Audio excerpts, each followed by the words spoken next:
Today, we're going to teach you guys how to cheat on a test.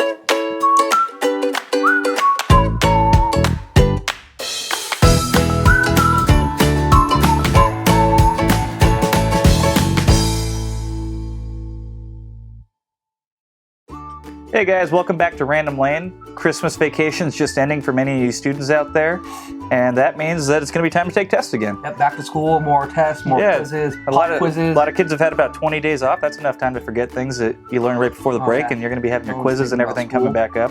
Yeah, and so we know that there are some of you out there, which, disclaimer, let's start with the disclaimer. Yeah, we do not recommend that you cheat on a test. That is not a recommendation, or encourage it. But if you're going to do it anyway, we don't want you to get caught. Exactly. So we're going to tell you a couple ways that we cheated in school, and we found some ways on the net that we thought were pretty interesting. Go ahead and start. How did you used to cheat in school? I did probably the classic way of cheating. Well, not classic, but I was a TA. I was lucky enough to be a TA, so for that class, I would just get the answer key. And but that covers one class. Yeah, it covers one class. But yeah, I was a TA, so I would get the answer sheet and distribute it amongst my peers. And if you're not lucky enough to be a TA, or you can't be a TA, you just befriend one. Get them hot chocolate. Yeah, so it's kind of okay. So it's like a year-long thing. Give them Yu-Gi-Oh cards. You have to really commit to this one. Yeah. Another way I did it was just classic. Tell the buddy in front of you or on the sides of you to slide their paper over to the left or right. And this method that one you don't even really need to ask for permission. Yeah, you don't need to ask permission. You have to be slick. With this method, you can't really. There's a few chances where you're not going to be able to see, so you're going to have to use your best judgment. But yeah, sometimes, especially on multiple choice, it's really hard to keep track of all the lines that are coming down. Yeah, other than that, just classic. You find out who has the notes from the class before, and you ask them and write it down, and that's pretty much nothing fancy at all. Yeah, kind of. And then.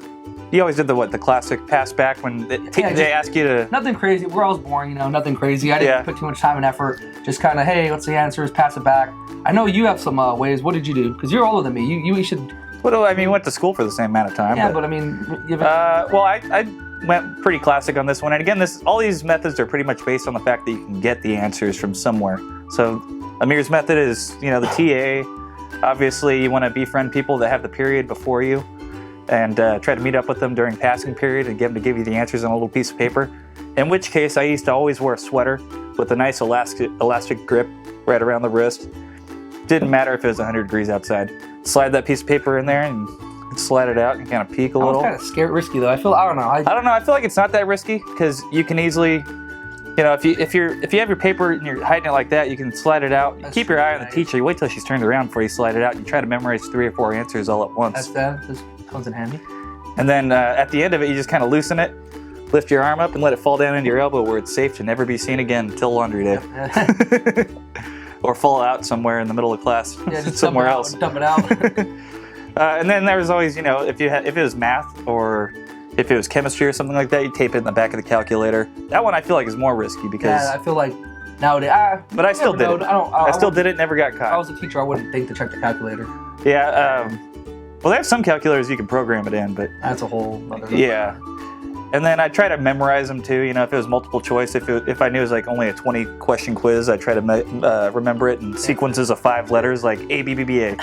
And you only have to remember, I forgot to tell you another way I used to do it. I don't know if you did this, but when I was in school, teachers really trustworthy, I guess. They would say something like, all right, class, take your test and pass it to the student behind you and get out your red marker. Yeah. But everyone would already automatically know, hey, we're going to hook you up. Yeah. You always have a pencil hiding behind the desk in front of you. And you just change it for them when the teacher's not paying attention. Don't mark you with the red pen, but there's always one kid who's like, no, I studied for this, I'm not helping you. And for the most part, though. If you're the one kid behind that kid, you're just boiling with hatred because everyone in class is like, grade our own test, of course. Yeah. Or if you're really in cahoots, you just keep your own paper. Yeah. And the guy behind or the guy in front of you keeps theirs and you switch them. Compels teachers to do that. I mean, yeah, there's always one kid who's got to ruin it for everybody. I studied hard on this test. Yeah, it's always a kid with a rolling backpack. And then, we found some ways on the internet that we thought were pretty interesting.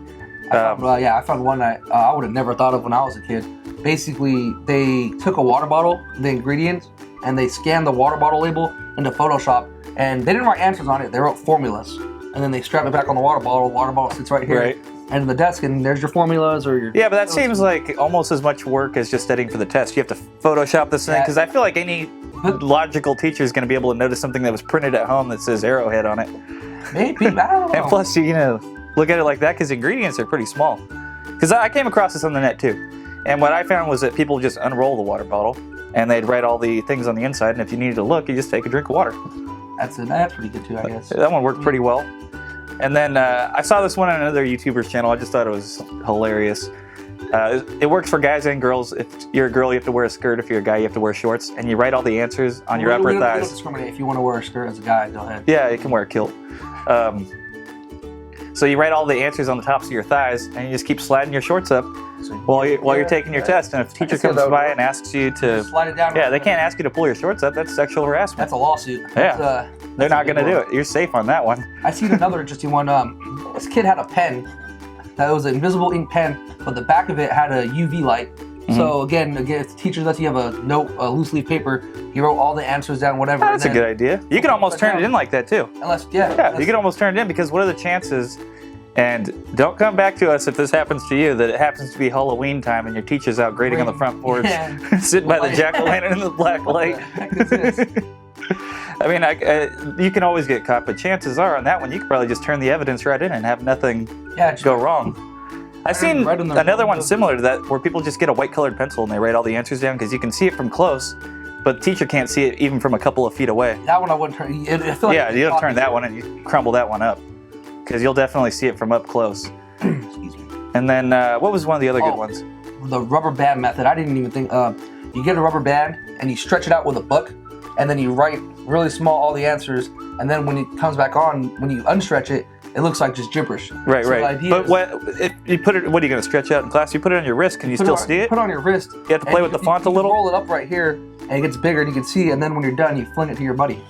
Yeah, it works for everybody. You can just fling it in general. Teacher says, "Let me see that." You get rid of the evidence. Another one. This is take. I don't know. This one will take the whole class, and it was Morse code.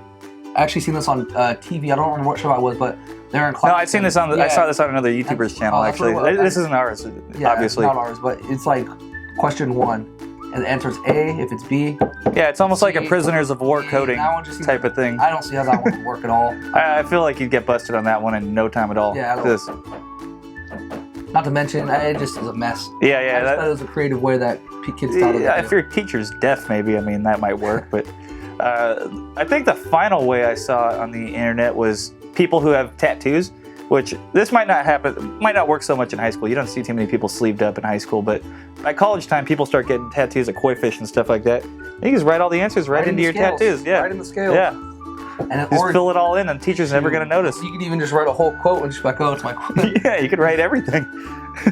And they have pretty good makeup paints out there. If you don't have tattoos, you can give yourself fake tattoos for the day. Also, do it on. I feel like in college, the teachers don't really care as much. Yep. I mean, okay, here's a trick for college. When they send you to the student store to buy a Scantron, buy 2 of them. Get a hold of the answers and fill one of them out completely. This is bonus round, by the way.